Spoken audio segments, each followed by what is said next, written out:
I'm going to be talking about the structure decks. As you can see, we have 9 structure decks total. What are the structure decks? What's the purpose of them? So this structure deck comes with Utopia support. You have a level 4, let's say you have this dude, Go Golem, and then you have Go Giant. Both of them are level 4, so you can make a rank 4. It's a very simple summoning mechanic. As long as they're the same level, it works. Doesn't matter if they're one's a sea serpent, one's a dragon, doesn't matter.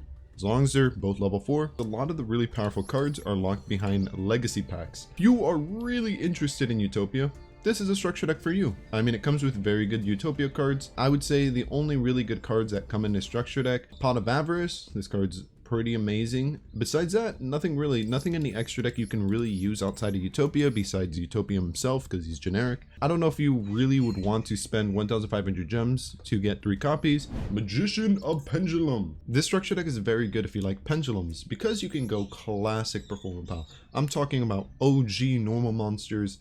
You can also go Pendulum Magicians. It's a different deck. It's not Perform Pals, it's just Magicians. You can go Odd Eyes if you wanted to build like an Odd Eyes deck like the main character in the anime. Heavy Storm Duster. This card is very good in certain events where you're not able to use spells and you're only able to use traps. Again, I'm sorry for the birds. Maybe you like it. I'm sorry if it's annoying you. I think Heavy Storm Duster is a very good card. Destroy 2 spell or traps. You only use 1 card. So you get rid of 2 of your opponents. You only use 1. You go plus an advantage.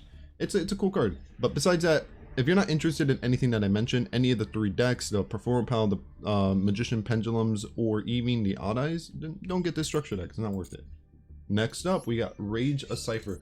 This is an important one because I had a friend who really likes Galaxy Eyes, and they ended up actually crafting these cards. They didn't know they were in the structure deck. So, I mean, it's good to check out the structure deck, see what's available so that you don't, I don't want to be rude, but you don't waste any of your crafting materials, you know? This structure deck, I don't like that much because it's not Galaxy Eyes per se. Yes, you get some Galaxy support, which is good, but you're missing a lot of the really good Galaxy support, and you get these weird cards. They're called like Cipher or whatever. It's a deck essentially that lets you go into rank 8s really easy. They even give you rank 8s. And the extra deck is not bad. So if there was any one reason you wanted to go into the structure deck, it was because A, either you want Honest because it's a good light card that you can run in a light deck, or even like Galaxy Cyclone, or B, you wanted the stuff in the extra deck and mainly the rank 8 because I mean you just buy 1 copy and you get 2 rank 8s and then you can like overlay on top of each other. Cool stuff. Or C, you want to play Ciphers. I don't recommend Ciphers at all. So this is a Cybernetic Successor structure deck. Would I recommend this one? I mean, kinda. It's not a bad deck on its own, per se, because you do have ways to out your opponent. With this trap, you can like destroy an opponent's card every single turn. You also have big boss monsters. One's an Omni Negate, can negate anything. The other one is just a 5,000 beater that's unaffected by opponent's activated effects, which essentially means that your opponent can't really Raigeki it. To simply put it, it's hard to get rid of. Besides that, would I go into the structure deck for any other reason? If you want to build Cyber Dragons, yeah, go into this structure deck. You get 3 Cyber Dragon Core, you get 3 Cyber Dragon Emergency. Those are about the only 2 cards that are really good besides End Dragon, Twin Dragon. There's more Cyber Dragon cards that aren't included here, so you're gonna need to craft a lot. Would you go into it for Cyberdarks? Cyberdarks are cool, and you can build a deck out of them. Like if you really wanted to, you can build a deck. The only problem is they're not like the best deck, you know? It's more like casual, like more fun. And I don't think that's a bad thing. I think the main reason the structure deck is not super good is because if we look at the cards included, the super rares and the ultra, we get Power Wall. That SR could have been anything else. It could have been even a Galaxy Soldier. It could have been a Cyber Dragon, but you get this instead. This card sucks. I would not run it. And the other card you get, which is a UR, is called Rebirth Judgment. It's an extremely weird card that changes the type of monsters in the graveyard, I believe. It's very niche. It's like a super weird obscure card that you would only use in like a cheese strategy, I feel like. I don't know why it's in here. This could have been anything else. So that's the main reason I wouldn't really recommend this structure deck just for anybody. This structure deck's more like if you know what you're doing. If you want to build Cyber Dragons, go into it. If you want to build Cyber Darks, go into it. Otherwise, kindly stay away. The only good cards that you can use outside of this archetype are Cyber Emergency, which can search out specific light machines, or Fusion Deployment, which allows you to special summon a monster from your deck as long as its name is listed on the fusion monster. This card can be used in Neo's Fusion. It can also be used in Branded Despia. There's a couple niche uses for it. It's a cool card to have if you like fusion decks.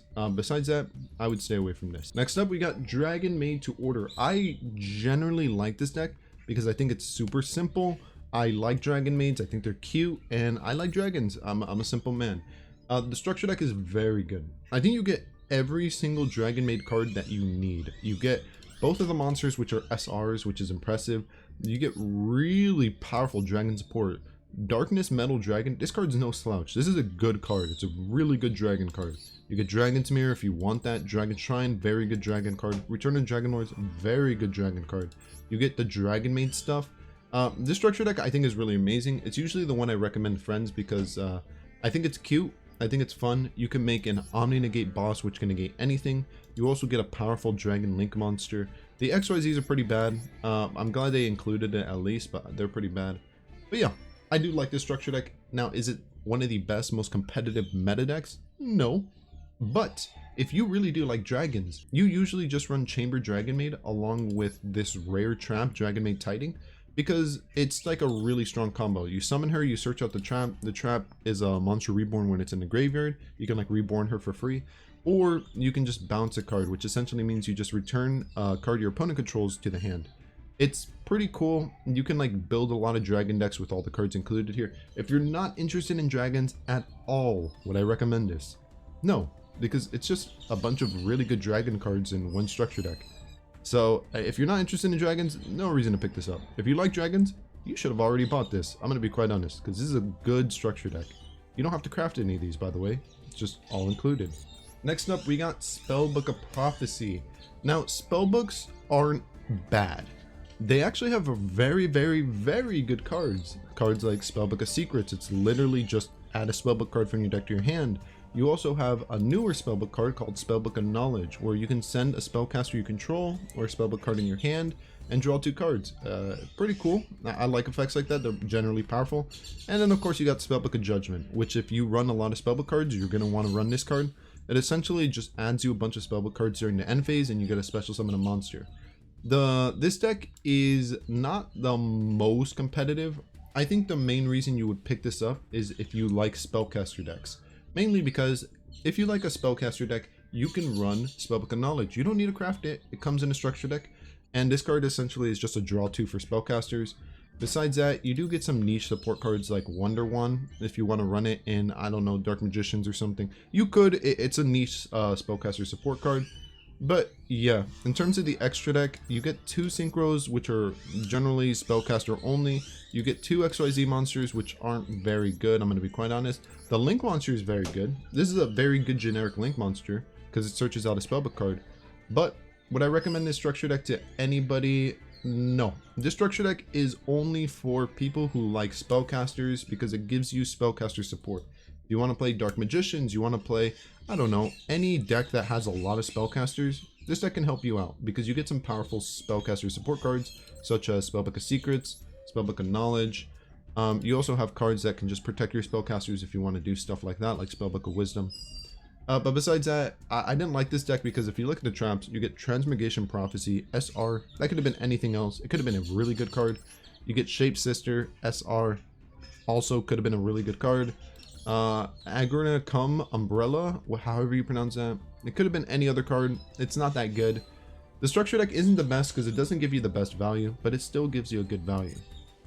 Alright, moving on. We're on the final 3. Salamangreat. This is the one I always recommend to beginners just because I think it's generally very easy to use and also the combos are pretty simple. So Salamangreat, essentially the deck is you go into these blue monsters. They're called Link monsters. It's like you tribute it, but you don't have to like tribute summon anything in your hand. So essentially you summon any one of these Salamangreats, or I think it's just a Cyberverse in general. Yeah, you have a spell that's like a monster reborn every single turn. You also have like a search. It's like you can send a card from your hand to the graveyard, add a card. This structure that comes with a lot of cybernetic support. If you're a really big fan of math mechs or any cybernetic spam deck, this is definitely the deck for you because you're probably going to be going into the structure deck just for signet mining alone. This card is expensive in the real game. It's a very good card because it's a search for the archetype, which is, you know, searches are very good in Yu-Gi-Oh! Is this structure deck worth it for you? Yeah, I would say if you're a generally new player and you want a powerful deck that the combos are relatively simple, like you kind of do the same thing over and over, yeah, this is a good deck. Because essentially, you normal summon any one of the monsters as long as it's a Cyberverse, as long as it says right here Cyberverse, you can go into Salamangreat Balinks, and a Balinks adds you the field spell. The field spell is like, it has weird effect, like when you attack you can lower your, ignore that. The main reason the field spell is good is because if you run 2 Balinks, you can link summon a Balinks on top of a Balinks. That's a generally weird concept in Yu-Gi-Oh! That's like, not a lot of decks really do that, if any at all, so it's kind of unique to this deck. And the reason it's good is because you get additional effects if you link summon a link monster using another link monster. So for example, Sunlight Wolf has the effect, if you do that, you can add a spell, Salamangreat, from your graveyard to your hand. The spells are really good, like really good. You have an Omni Negate spell to stop anything, you have a trap that can destroy multiple cards, you have a spell card that looks for a Salamangreat in your deck, you have a Monster Reborn. One bad thing I didn't like out of the Salamangreat structure deck is they give you 2 Heat Leo. It's not like it's a bad card, you actually want to run 2 in your deck, 2 or 3 at least.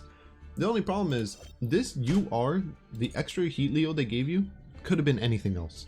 So in terms of value, is this at the best value it could have been? No, it's not, because they gave you 2 Heat Leo, they kind of cheated you out of 1 ultra rare. But it doesn't matter because the structure deck's really good. They gave you the most important Salamangreat cards. They didn't make you have to craft it, they just give it to you. So this is a very good deck. It's a little hard, I made videos on it, but I do really recommend it just because it's pretty powerful. Like, you can actually win some games, and it is a little bit combo heavy, but if you read all your cards, I'm sure you'll be able to figure it out. All right, moving on to deck number 2. This one's actually one of my more fun and favorite ones. It's called Immortal Glory, aka Zombie Structure Deck. Would I recommend this deck for anybody? No. I said that a lot because Yu-Gi-Oh decks are kind of like that. This only gives you zombie support cards. You get a lot of really good ones though. You get Uni Zombie, extremely important. I think you get also Gozuki, which is a very good one as well. The extra deck is kind of cool. There is a lot of zombie cards in the extra deck that aren't included, namely the links. So if you're going to buy the structure deck and just try to build a deck just using the structure deck and some cheap cards, it's not really going to be possible. Zombies are expensive. They are very expensive. You need a lot of cards. In your extra deck, you need even more cards in your main deck. There are some powerful cards like Golden Lord, not included in here, but there's this other guy that works really good with Zombie World. I forget his name, but he also is not included here, which means that if you want to play this deck at like full power, you're going to need to craft a lot of cards, and they're expensive cards. They're URSR. So I wouldn't really recommend this deck for beginners, just because you're gonna need to craft a lot of things in order to actually play the deck viably. You get so many powerful zombie cards that you can just put into your deck, and you can make a really fun synchro heavy deck. And if you really wanted to, you can make a full power zombie deck, but it's gonna be expensive. I usually pass up on this unless you specifically like zombies and you don't mind spending a lot of crafting tickets to build a deck. And the final deck, this is the newest deck as of recording. This is Vortex of Magic, aka Dark Magician. This is the main reason I'm making this video. This deck is good, very good. Quick breakdown, for Ultra Rares you get Magician's Soul, a very good spellcaster support card. I think it's just a very good card in general if you run a bunch of spell and traps. This card's going to be a staple in Paleozoics, it's going to be probably a staple in Golden Lord, the Eldlik deck, just because it's good, very good. And what makes it even better is that you have a card that can search it from your deck, Illusion of Chaos, where you just reveal this card and you can add Magician's Soul from your deck to your hand. In terms of the Dark Magician, it is missing this one super rare Dark Magician card. It doesn't come with her. She searches out Dark Magician. She's also like a hand trap. Besides that, in terms of the Dark Magicians themselves, you do get Dark Magician, which is good. You do get Dark Magician Girl. You get these 2 cards. They're unique. Use them how you want. I don't even run them in my Dark Magician build, but they are there and they're cool options to have. You get Electromagnetic Turtle, which is a really good card when it's sent to the graveyard, but you only really need 1 copy. Curry Bandit, it's an okay card. It's really good in mill decks, like if you want to send a bunch of cards from your deck to the graveyard, this is a good card. And Magi Karibo, which is, I think, really good. Actually, it's like a permanent card. When it's in your graveyard, it comes back and then you discard it from your hand, special summon a Dark Magician. Itemize, where you can bring out like your fusions and stuff. You also get like a Spellcaster Fusion card. This is a good card in Gravekeepers too, if you run Gravekeepers. But yeah, it's a cool structure deck. I do really recommend this one just because the cards are good. Like, they don't really cheese you and give you bad cards. Like, most of the cards are very good, I'm not gonna lie. And then the extra deck is pretty good too. If you set up your field correctly, where you have the Reborn Trap, Eternal Soul, and you also have Dark Magician Circle, you can banish one card your opponent controls during your turn, during your opponent's turn. It gets kind of annoying. Besides that, do you have any like super power negates? No, nothing really comes out in a structure deck that's super powerful, besides Destined Rival, which is a skill drain for one turn, but only for your opponent. But I want to know your thoughts. If you agree, you disagree, feel free to leave it in the comments so that maybe somebody can read it and you might help somebody out. But besides that, that's going to be it for the video. Hope you have a great day or night, and maybe I'll catch you later. See ya! Hey, if you enjoyed this video, feel free to subscribe. You can check out all the new content I'm going to be making, but besides that, hope you have a great day. See ya! Hello, how are you? I am under the water. Please help me. Here too much raining.